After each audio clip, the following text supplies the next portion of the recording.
لہٰذا polio free Pakistan ہم سب کی ضرورت ہے، ہمارا قومی فریضہ ہے، بالکل صحیح، اور کیو ٹی وی ARY کے ذریعے سے جتنا ریاست پاکستان کے ساتھ اس معاملے میں ساتھ دیا گیا ہے وہ بہت قابل تعریف ہے، دیا جا رہا ہے اور دیا جاتا رہے گا۔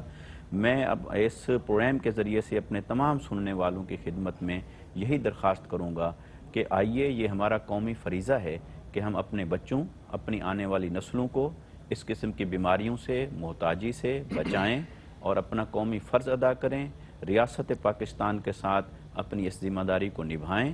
یہ ہمارا دینی فریضہ بھی ہے، یہ ہمارا قومی فریضہ بھی ہے اور یہ ہمارا اخلاقی فریضہ بھی ہے، اور جو ہمارے گھروں تک، ہمارے در تک چل کے آنے والے ہیں وہ ان کا اعزاز، اکرام، وہ ہمارے مہمان بھی ہیں، ہمارے خیر خواہ بھی ہیں اور ہمارے ہی کام کے لیے ہمارے دروازے پر آئے ہیں۔ ان سے کسی قسم کی بدسلوکی کا مظاہرہ کرنا نہ بحیثیت پاکستانی ہمیں زیب دیتا ہے، نہ بحیثیت مسلمان ہمیں زیب دیتا ہے۔ آئیے شکوک و شبہات سے نکلیے اور پاکستان کو پولیو فری ریاست بنانے میں اپنا کردار ادا کریں۔ کیا بات ہے مفتی صاحب، اور لوگ دروازے پہ آپ کے سوال کرنے آتے ہیں، یہاں لینے آتے ہیں لوگ دروازے پہ آپ کو، آپ کی بھلائی کی خاطر آپ کا مستقبل دینے آ رہے ہیں، مستقبل کی حفاظت۔ وہ ایک تو محافظین سرحد ہے ہماری افواج پاکستان، سرحد کی بھی انہیں مستقل فکر ہے اور پاکستان کے مستقبل کی بھی مستقل فکر ہے۔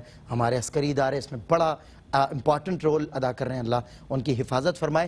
میں مفتی خرم اقبال رحمانی صاحب آپ سے بھی 1 منٹ کا ایک پیغام لینا چاہتا ہوں، پھر ہم اپنے موضوع پر آتے ہیں۔ Polio free Pakistan.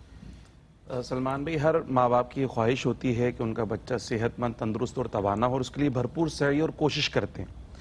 ان کوششوں کو پایہ تکمیل تک پہنچانے کے لیے ریاست پاکستان جس طرح اپنے شہریوں کی فکر کر رہی ہے، یقیناً مقابل ستائش، اور ایک ایسی بیماری جو آپ کے بچوں کو زندگی بھر کے لیے معذور بنا سکتی ہے، وہ اپنے پیروں پر کھڑا نہیں ہو سکتا۔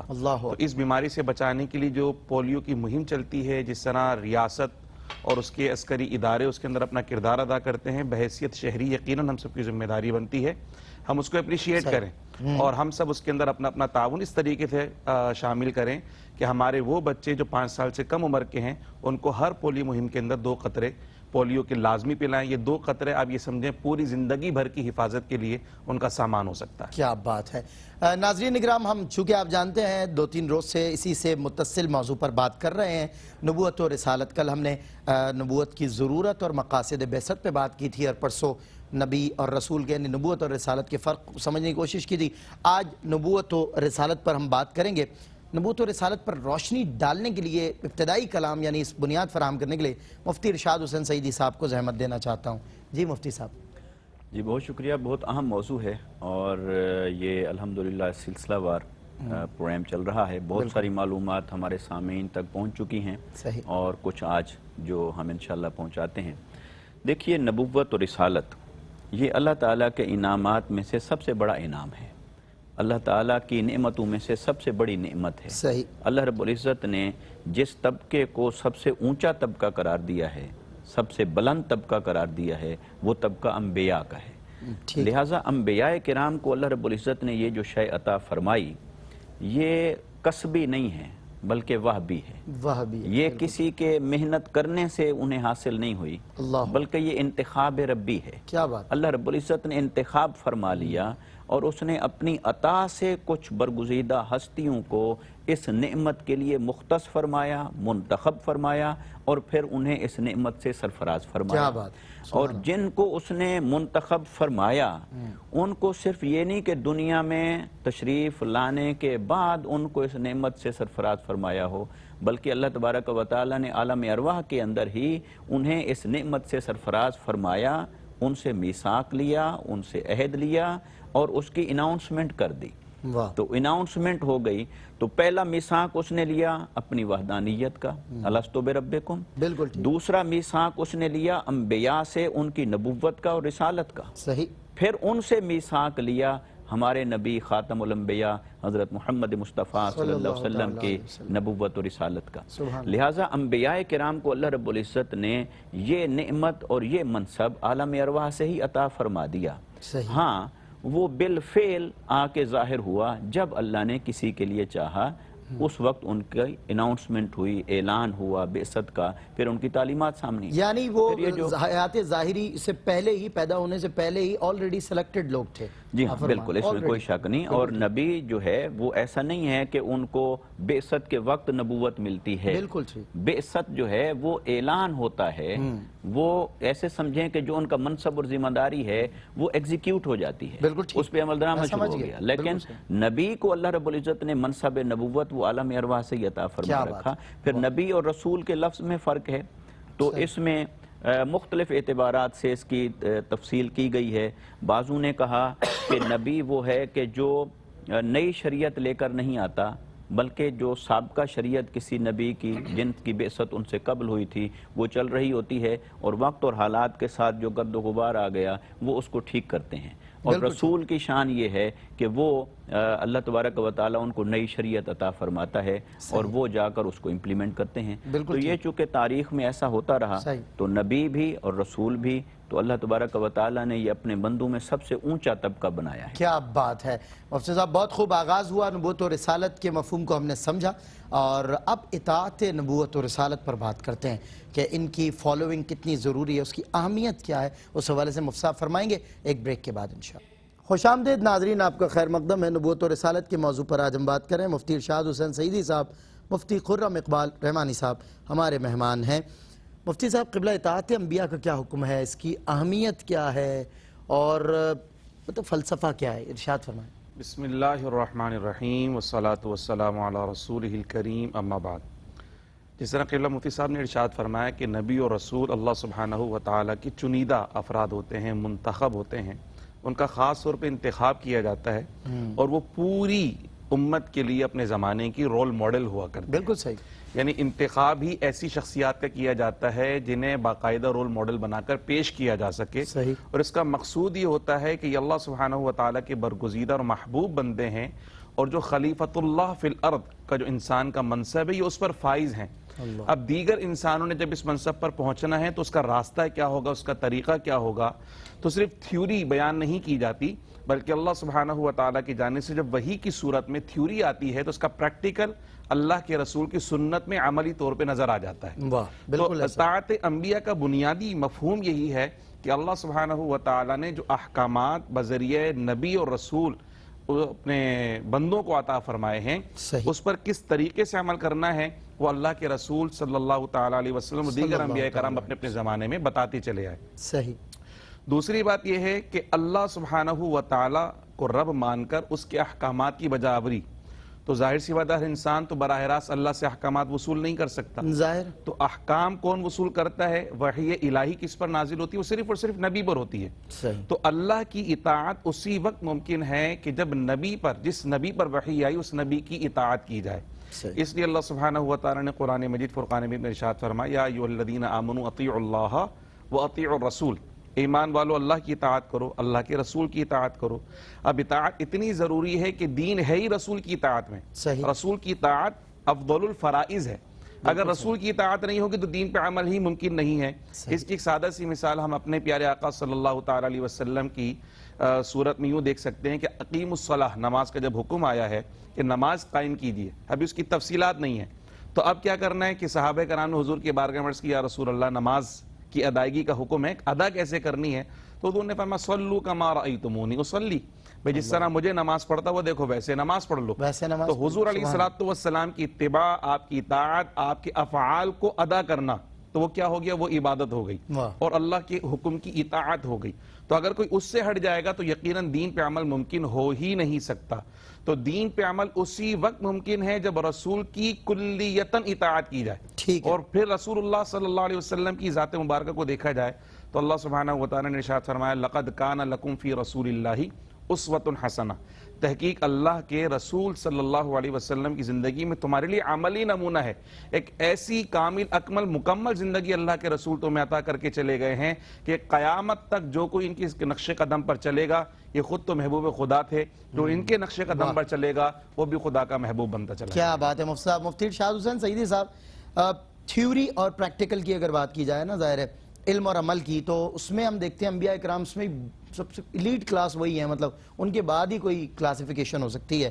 عام لوگوں پر علم و عمل کے اعتبار سے ظاہر ان کو فضیلت حاصل ہے، ظاہر عالم الغیب کا علم ڈیلیور کر رہے ہیں، تو اس پر کچھ روشنی ڈالیں، یہ جو عام لوگوں پر انبیاء کو علم و عمل کے اعتبار سے فضیلت حاصل ہے۔ جی ہاں، اگر دونوں کو الگ الگ ہم دیکھیں علم کے اعتبار سے، تو علم کے اعتبار سے انبیاء کرام کو فضیلت اس وجہ سے ہے کہ جو ان کا سورس آف نالج ہے جی وہ ایسا ہے کہ وہ ہر حال میں قطعی ہے اور یقینی ہے۔ صحیح، میرا، آپ کا، کسی اور کا جو سورس آف نالج ہے اس میں ڈاؤٹ کی گنجائش، اس میں شک کی گنجائش بالکل ہوتی ہے، صحیح۔ کیونکہ بعض اوقات ہم حواس سے علم حاصل کر رہے ہوتے ہیں، تاریخ سے حاصل کریں گے، آباء و اجداد سے حاصل کریں گے، obvious سی بات، عقل سے حاصل کریں گے، تو سائنس کا تو سارا دار و مدار مشاہدہ پر ہے۔ بالکل صحیح، جو کچھ حواس خمسہ سے حاصل ہوا اسی کو انالائز کیا اور عقل کے ذریعے اس کو کسی نتیجے پہ پہنچا کے تو وہ علم سامنے رکھ دیا۔ لیکن حواس کا علم ایک دائرے میں ہے، اس میں خطا کا امکان ہے، پھر عقل ہے، اس میں خطا کا امکان ہے، پھر اس سے اوپر وجدان ہے، واہ، وہ بھی ظنی ہے، اس میں بھی قطعیت نہیں ہے، یقین سے نہیں کہہ سکتے کہ جو کچھ وجدان میں آیا ہے وہ اسی طرح ہی ہے، صحیح، لہٰذا اس میں بھی ظن کا پہلو رہتا ہے۔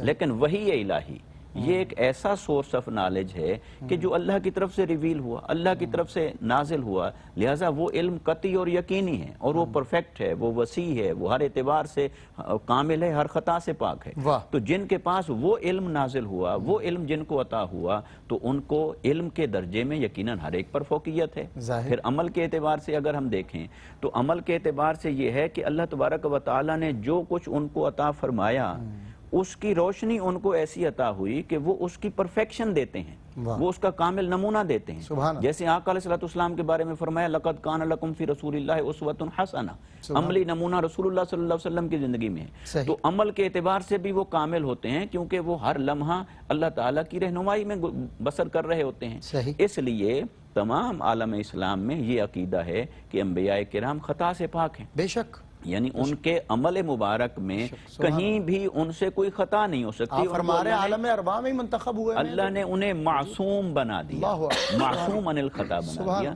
لہٰذا جو معصوم عن الخطا کے درجے پر ہے وہی عمل میں سب سے کامل درجے پر ہے، سب سے اونچے ہیں۔ اور پھر اگر ایسا نہ ہوتا، معاذ اللہ، اگر بفرض محال دیکھیں تو پھر اللہ تعالیٰ ان کی اطاعت کو واجب نہ کرتا دوسرے لوگوں پر۔ صحیح بات، جب دوسرے لوگوں کو کہا کہ تم وہی کرو جو یہ کرتے ہیں، ویسا کرو جیسے یہ کرتے ہیں، صحیح، کیونکہ ان کا کرنا پرفیکٹ ہے، بالکل ان کا کرنا اللہ کے حکم کے مطابق ہے، لہٰذا علم کے اعتبار سے بھی سب سے اونچا درجہ وسیع علم، یقینی علم انبیاء کے پاس، یقینی عمل علم، کے اعتبار سے بھی ہر قسم کی کمزوری سے، بشری کمزوری سے، جھول سے پاک اور مبرہ اور ہر قسم کی خطا سے عصمت پانے والا جو عمل مبارک ہے وہ انبیاء کرام کا ہے۔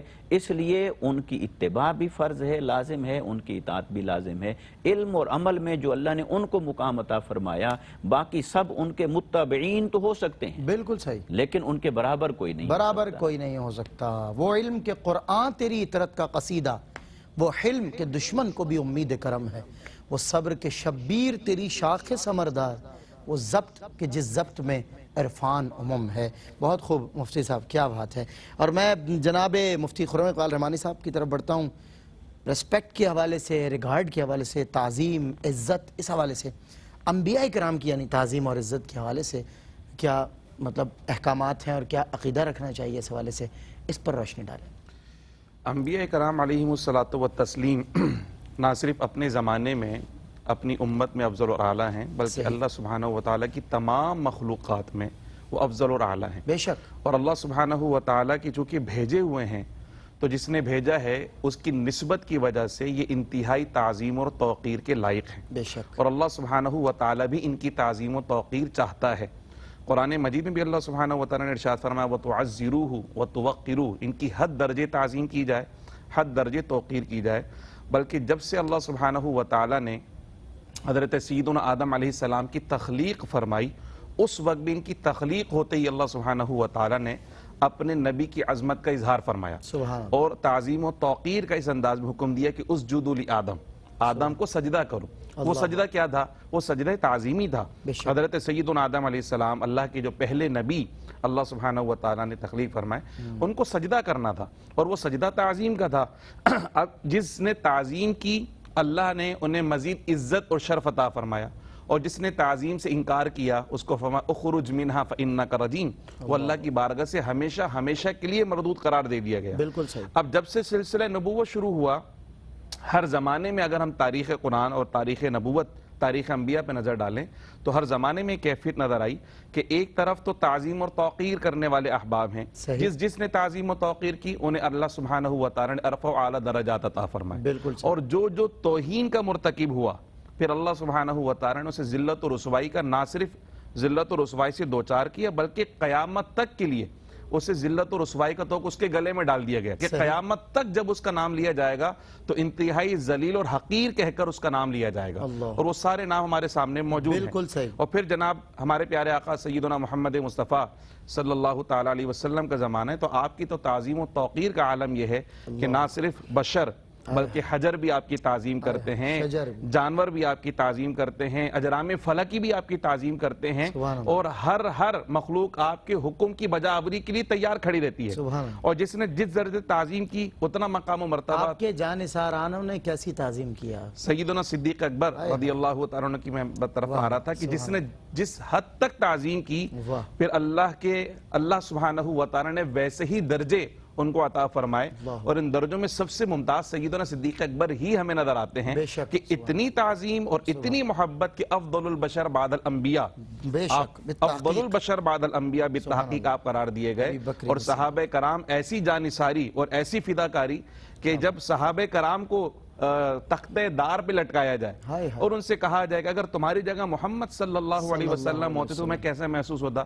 تم نے کہا کہ تو آپ نے جواب دیا کہ تختہ دار کی بات کرتے ہو، خدا کی قسم ہماری کیفیت تو یہ ہے کہ ہمارے آقا کے قدموں میں کانٹا بھی چبھے اور ہم گھر میں سکون سے بیٹھے رہے، یہ ہمیں برداشت نہیں ہے۔ تو حضور علیہ الصلوۃ والسلام کی تعظیم و توقیر صحابہ سے بڑھ کر کون کر سکتا ہے؟ اور قیامت تک یہی تعلیم ہے اور یہی درس ہے کہ جو ان کی تعظیم اور توقیر کرے گا اللہ اس کی توقیر میں اضافہ فرمائے گا، یعنی جس کو عزتوں کے خلاتے چاہیے وہ ان کی تعظیم و توقیر کرے، ان کے قدموں میں آئے، اللہ اسے بھی عزتوں کے تاج عطا فرمائے۔ بہت خوب مفتی صاحب، بہت خوب۔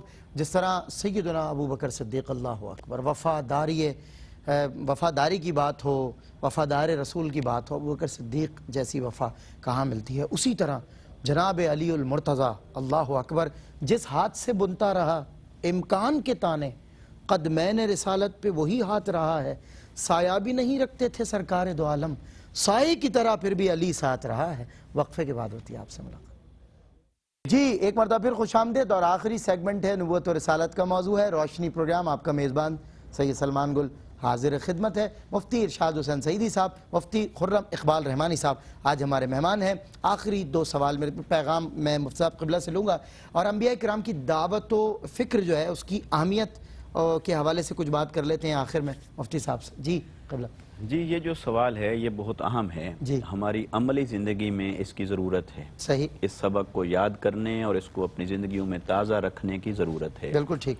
انبیاء کرام جو دعوت لے کر آئے وہ دعوت ہے توحید کی، صحیح، اور وہ دعوت ہے اطاعت الہی کی۔ واہ واہ واہ۔ لہٰذا اللہ رب العزت نے انسان کو جس مقصد کے لیے پیدا فرمایا ہے وہ مقصد تبھی پورا ہو سکتا ہے کہ جب انسان انبیاء کرام کی دعوت پر غور کرے، ان کی فکر پر غور کرے، پھر اسے اپنی زندگی میں قبول کرے، پھر اسے اڈاپٹ کرے اور اس پر عمل درآمد کرے۔ بالکل ٹھیک۔ انبیاء کرام کو اللہ رب العزت نے بھیجا، اگر اس کو میں دو جملوں میں کہوں، بہت سادہ کر کے کہوں، کہ اللہ کو ماننا اور اللہ کی ماننا۔ بھائی بہت اچھا، یہ دو لفظ اگر ہم اپنی زندگی کے اندر محفوظ رکھ لیں تو یہ انبیاء کرام کی دعوت، ان کی فکر کا یہ خلاصہ ہے، نچوڑ یہی نچوڑ ہے کہ اللہ کو مانے اور اللہ کی مانے۔